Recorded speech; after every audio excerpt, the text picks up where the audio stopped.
Shalom, selamat malam. Renungan malam Sabda Bina Umat Sabtu 28 Mei 2022. Firman Tuhan malam ini terambil dari Kisah Para Rasul 18 ayat 24 sampai 28. Demikian firman Tuhan. Apolos di Efesus. Sementara itu datanglah ke Efesus seorang Yahudi bernama Apolos yang berasal dari Alexandria. Ia seorang yang fasih berbicara dan sangat mahir dalam soal-soal kitab suci. Ia telah menerima pengajaran dalam jalan Tuhan.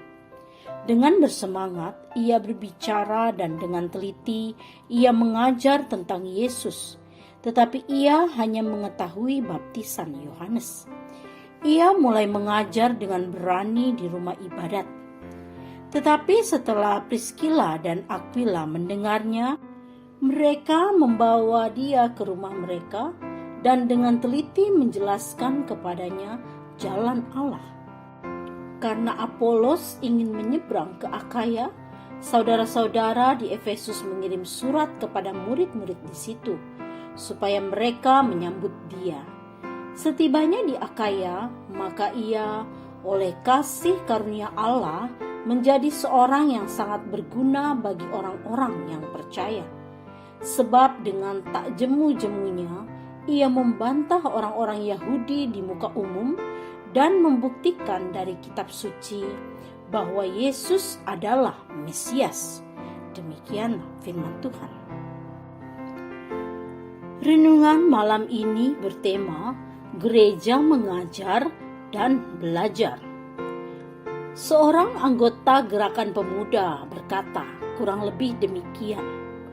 Saat baby boomers membuang paket data menonton kesaksian para murtadin, kaum milenial rindu menerima pengajaran yang esensial. Selagi baby boomers tertawa terbahak-bahak untuk konten debat agama, kaum milenial semangat membuat meme menertawakan gerejanya sendiri.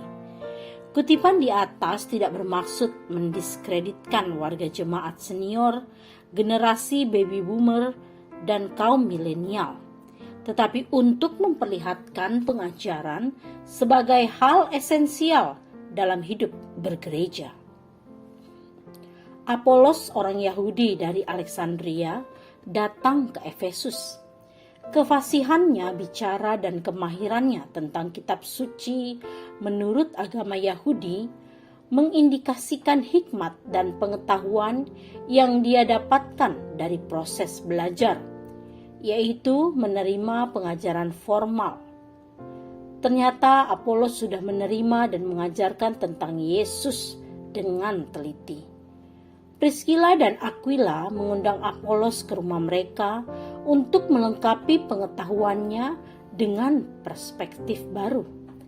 Alih-alih menolak, Apolos membuka hati, menerima dengan seksama ajaran dua teman barunya itu. Priscilla dan Aquila menjadikan rumah tangga mereka sebagai rumah belajar.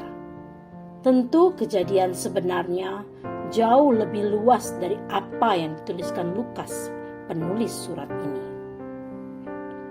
Saudara terkasih, dalam bahasa zaman ini, Priscilla dan Aquila dan Apolos menjadikan rumah sebagai ruang penelaan Alkitab.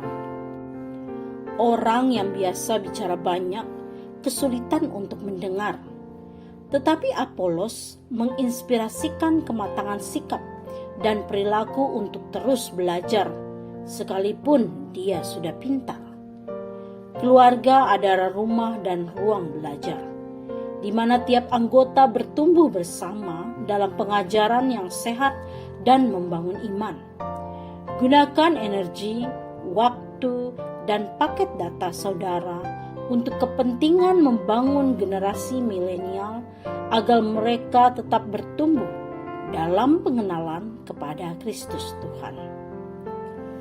Doa malam ini, Tuhan Yesus, Kami tersadar akan minimnya peran kami menopang kebutuhan generasi muda mengenal-Mu melalui ajaran yang sehat dan benar. Tolong mampukan kami untuk mengajar dan belajar dalam tuntunan Roh Kudus. Amin. Demikianlah renungan malam ini.